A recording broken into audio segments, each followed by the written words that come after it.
Hello! So I thought it was time to update you on what's been happening since I quit the paleo diet 3 weeks ago. So I've had a bit of, well, not a bit, but a lot of issues with my skin, and I've also done a lot of learning about my skin and my body in general. So I thought I'd share everything I discovered with you today. Started eating some grains, beans, lentils, and a bit of healthy rye bread here and there. And we also started having around a tablespoon of honey every morning, and I don't know, maybe it was too much for my body after being on the paleo diet for a year, or maybe it just wasn't right for my body, I'm not sure. But in any case, my skin went crazy. My acne more or less came back full force, and I was pretty much desperate. I was in a lot of pain, it was really itchy, I had a lot of spots on the forehead, and I still have 3 of them healing now. I had a lot of them on the cheeks and jaw area and on my neck, which to me usually means that there's something wrong with the food. So it wasn't nice, it was painful, it was itchy, it was uncomfortable to say the least, but I wasn't too worried because I fixed it once, so I could do it again. I was pretty confident that I could solve it again. My head and scalp were really itchy as well, and I started having dandruff. So basically everything just went completely wrong. I was also pretty moody and irritated, and I'm sure my hubby will confirm that. Was I?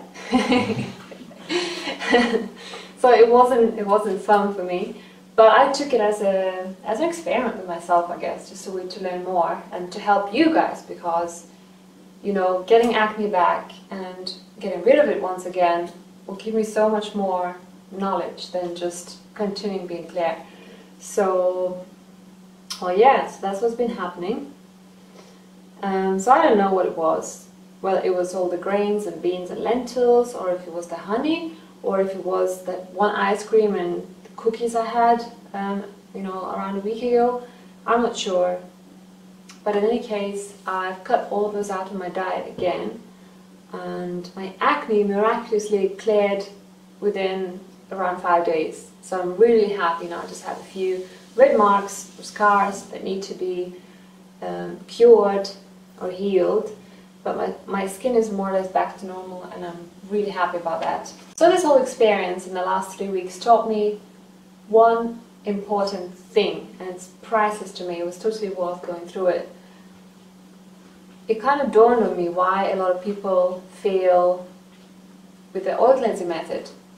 The thing is that if people eat traditional diet, or even if they eat a so-called healthy diet but with a lot of grains and, you know, carbs, beans, that kind of diet feeds the candida. And I know it's a bit of a controversial topic, not all the people believe in it, but you know, a lot of us have been eating a lot of antibiotics and the contraceptive pill and so on, and all those things disrupt the natural balance in the gut. Blah blah blah, it's a long story, but then we get candida issues, and I've definitely had them all my life, because I had a lot of antibiotics in my life, and I was on the pill for 10 years, so I've always had that problem. The paleo diet kept it in check for a year, but once I stopped doing it, candida came back full force. So my skincare was exactly the same as for the last year. I was still using my oils, but suddenly it stopped working. I was getting a lot of spots, and I was super oily and flaky at the same time. I didn't understand what was going on. The thing is, a lot of people with acne have something called seborrheic dermatitis, or seborrhea, which basically causes kind of itchy and flaky skin around the forehead, around the hairline, around the nose folds, the nose in general, chin, jaw area. If those areas are spotty, itchy, and kind of flaky, dry, tight feeling, you probably have it as well. I definitely know how I've struggled with it all my life.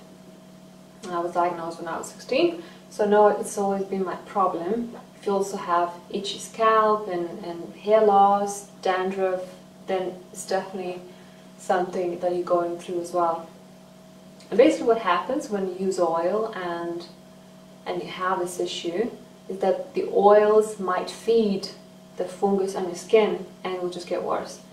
So that could probably be the reason why some people fail on the oil cleansing method. So what to do if that happens? Well, in my opinion, the only way is to really watch your diet and maybe try to eliminate grains and beans out of your diet, and sugar, of course, all the processed foods, white flour, that kind of things. Just eliminate them from your diet and see if it helps. It definitely helped me, and I definitely think that the oils alone would have never sorted out my acne, because the last 3 weeks showed me that the oils were helpless without a good diet. Beauty and healthy skin definitely comes from within. So, you know, no matter what you use on your skin, if you don't fix your gut, if you don't fix your health, your skin is not going to get to be better. So I guess you're all wondering what I'm going to do from now on. So I'm not really going back to paleo completely, but I decided to do something in between the normal paleo and raw food diet. So I guess it's like paleo on steroids in a way. So I'm going to be eating slightly less meat, actually a lot less meat, more fish. I'll still eat some raw goat dairy, and I'll also eat a lot of raw vegetables with a bit of baked or cooked starches. So I'm trying out this diet for 30 days now, and it's a detox for women. It's a really, really cool book. I'll put the title of the book down in the description bar.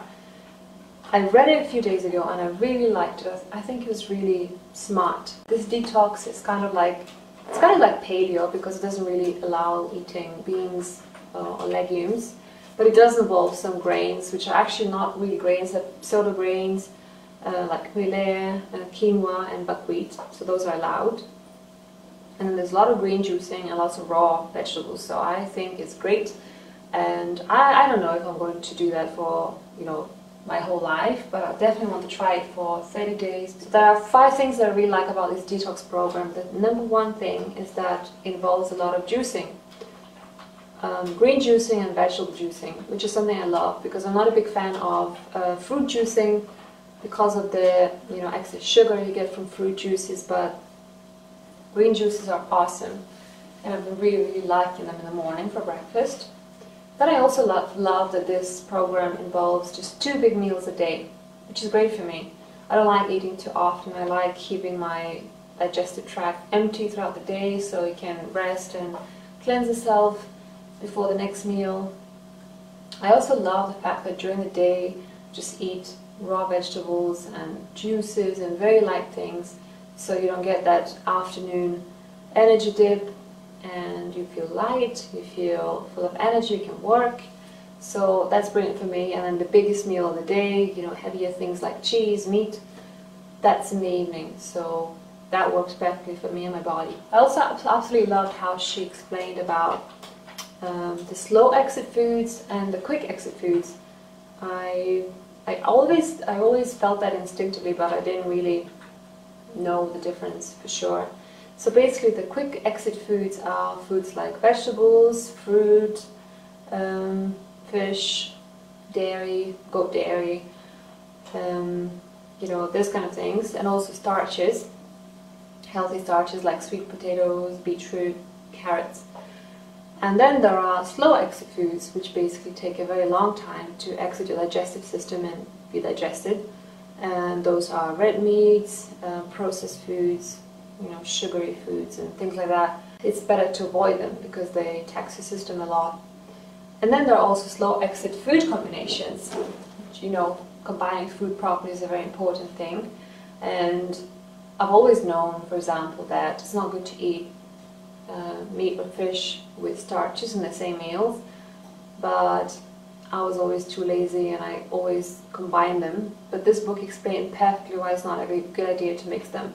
And it also explains how, well, you know, the correct sequence of eating in a meal, how you need to start with a salad, and then move on to vegetables or whatever you're eating.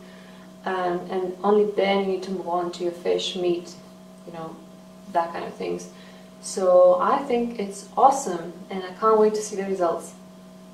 So today was my day 2 on this diet, and I've been documenting the whole process.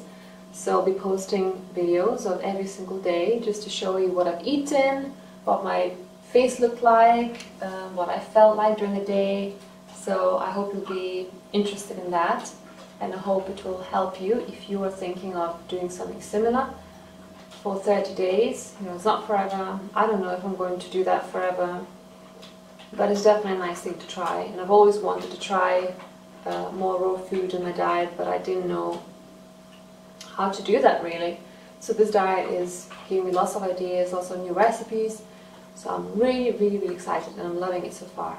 That's all I wanted to update you on today. Thank you very much for watching and for supporting me so much after my last video about rethinking the paleo diet. I'm so happy that you understood exactly what I'm going through. It means so much to me. You know, I was really worried that you would stop watching my videos and you would hate me because I'm not on the paleo diet anymore. But so far it's been great. You've been so supportive, so thank you very much for that. And I hope you found this video interesting, and I'll see you in my next one. Bye!